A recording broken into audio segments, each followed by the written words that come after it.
Olá pessoal, tudo bem? Bem-vindos ao segundo vídeo de cálculo multivariável.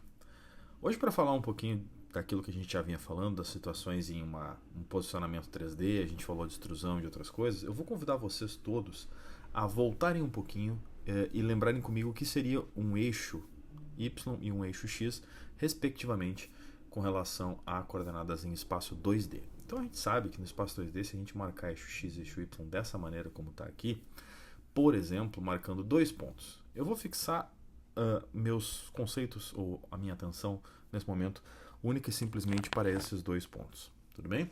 Nesses dois pontos acontece uma coisa muito interessante. Imagina que eu tenho dois pontos, 0, 0, 3 e 1, como estão vendo na tela, e eu simplesmente ligo esses dois pontos por aquilo que a gente chama de vetor, ou uma flecha, né? A gente chama de U. Então esse vetor U é definido da seguinte maneira. E ele, para nós, basicamente é alguma coisa que a gente só precisa entender, que como ele é vetor, ele precisa ter módulo, direção e sentido. São três coisas básicas que ele tem que ter, módulo, direção e sentido. Ou seja, ele parte do ponto 0, 0 e vai para o ponto 3, 1. O ponto 0, 0 poderia ser um ponto A e o 3, 1 um ponto B, tanto faz. Mas ele tem uma direção e um sentido, tá? Do ponto 0, 0 para o ponto 3, 1. E um tamanho, tá? Que venha a ser um módulo ou norma. A gente vai ver, tanto faz chamar de norma, módulo ou tamanho. Tá bem?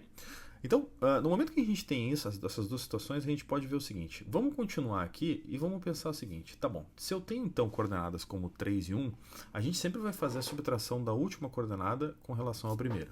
Quando a gente faz a subtração da última com relação à primeira, no caso 3 menos 0 e 1 menos 0, ou seja, eu estou subtraindo coordenada x de coordenada x, respectivamente do último, menos o primeiro, né? Ou seja, 3 menos 0. A coordenada x e y do primeiro ponto é 0 e 0, né? Então não tem muita graça nisso, mas se eu fizer 3 menos 0 e 1 menos 0, eu chego que as coordenadas do meu vetor são 3 e 1. O que a gente tem que entender quando a gente fala de vetores no espaço 3D e agora nesse específico momento no espaço 2D? Na verdade, as coordenadas representam apenas as variações. Então, por exemplo, 3 e 1 respectivamente representam a variação horizontal, ou seja, 3 é a variação horizontal e 1 é a variação vertical. Agora repare que essas duas variações, seja 3 na horizontal e 1 na vertical, ainda precisariam, né, vamos dizer assim, de um sentido, né, que a gente vai ver daqui a pouquinho, mas a gente já sabe aqui pelo desenho que é do ponto 0, 0 ao ponto 3, 1, tá bom? Se fosse do ponto 3, 1 para o 0, 0, fazendo o mesmo sistema de subtração de coordenadas, teríamos pura e simplesmente menos 3 e menos 1, tá bom? Bom, então a gente sabe isso, né? A gente pode adicionar, por exemplo, agora um novo ponto e, consequentemente, neste novo ponto, um novo sistema, ou tratar de descobrir quem são as novas coordenadas desse novo vetor, que vai, nesse momento, agora de 0 até 1 e 2. Ou seja, eu criei um novo vetor, esse vetor agora é o V. Tudo bem? Então eu tenho bem colocado como está aqui o V e o U. Tá bom? Voltando apenas aqui à notação do vetor U, a gente tem a seguinte situação. Imagina que eu coloco esse vetor U em diferentes lugares no plano, tá? Ele continuará tendo a mesma direção, o mesmo sentido e o mesmo tamanho. Consequentemente, a gente está falando do mesmo vetor. Então, se esse mesmo vetor tem a mesma direção, o mesmo sentido e o mesmo tamanho, a gente está, independente da posição, falando do vetor. Tudo bem? Bom, uma vez que a gente tem definido isso, vamos pensar agora o que aconteceria, voltando com aquele vetor V, o que aconteceria com a soma desses vetores. Obviamente, a gente sabe que a soma desses vetores seria U mais V, que eu estou chamando aqui de ômega ou W, como preferir. Tá? Então, esse vetor W é um novo vetor obtido através da soma. Como a gente sabe de álgebra linear, a gente sabe que a soma de vetores é muito tranquila e muito simples de se entender. Tá? De várias maneiras. Primeira, uma das regras é colocar um dos vetores onde termina o primeiro e, consequentemente, a soma vai ser do começo até o final. A gente pode fazer isso com outro vetor também. Tá bom? Mas é claro que também tem outra regra, a famosa regra do paralelogramo, né, onde a gente pode pura e simplesmente pensar nos dois vetores, retas paralelas a esses vetores, né, e depois a gente coloca essas retas onde terminam os vetores, ou seja, a reta paralela a U coloca onde termina o V e, respectivamente, o contrário. Então, assim, a gente tem que, no resultado, a soma é lá naquele ponto W, lá na ponta, ou seja, da origem dos dois vetores até o ponto W. A gente cria, na verdade, fazendo esse sistema, ou fazendo dessa maneira, o que a gente cria é um paralelogramo entre esses vetores. Tá?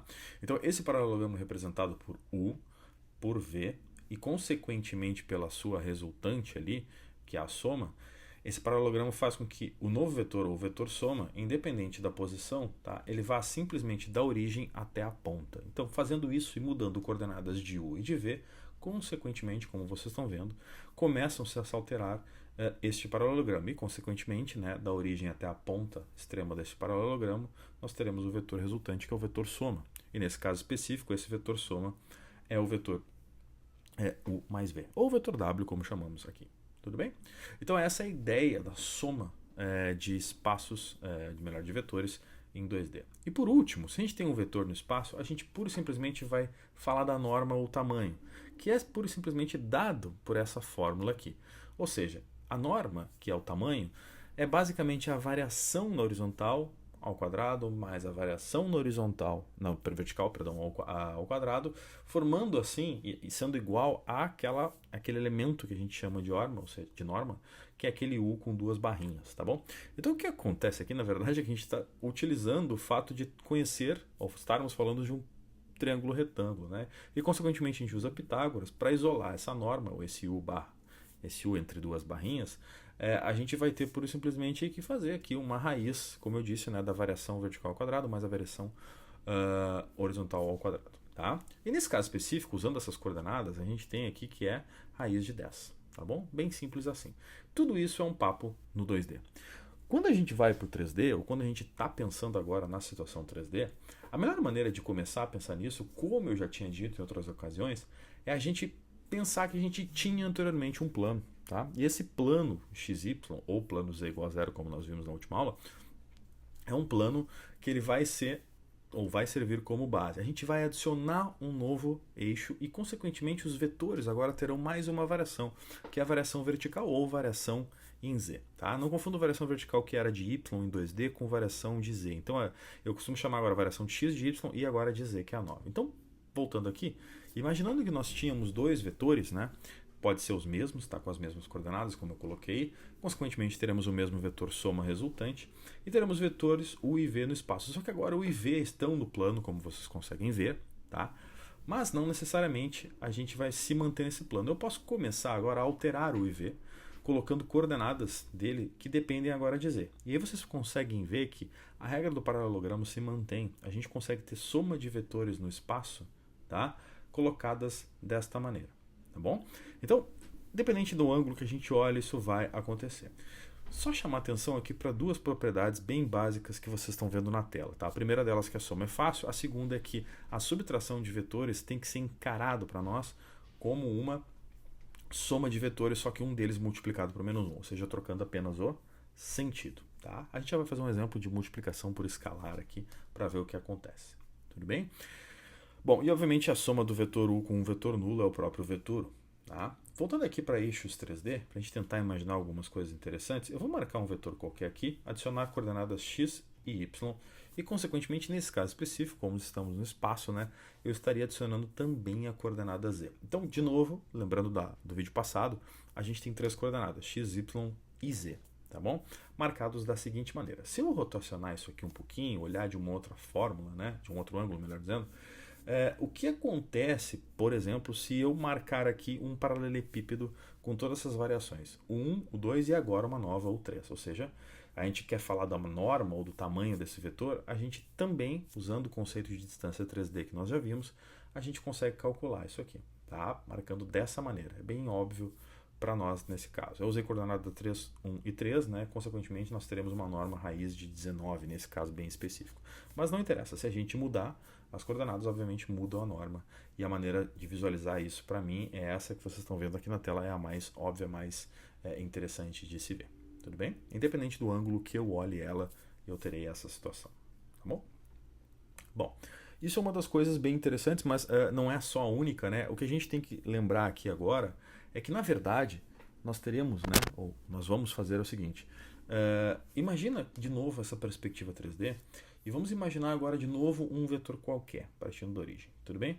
Eu vou tentar me perguntar, ou melhor, perguntar para vocês, o que vocês acham que aconteceria se eu multiplicasse o tamanho deste vetor por um número escalar. Eu vou chamar esse escalar de k e coloquei na tela de k sendo exatamente 1, tudo bem? A única diferença aqui é que eu marquei a reta pontilhada como a reta que dá a direção a este vetor, tudo bem? O sentido a gente está vendo pela flechinha, mas a direção é dada por essa reta. Então, o que acontece aqui quando a gente multiplica por um K maior, vocês já vão ver, um K maior que 1, melhor dizendo, né?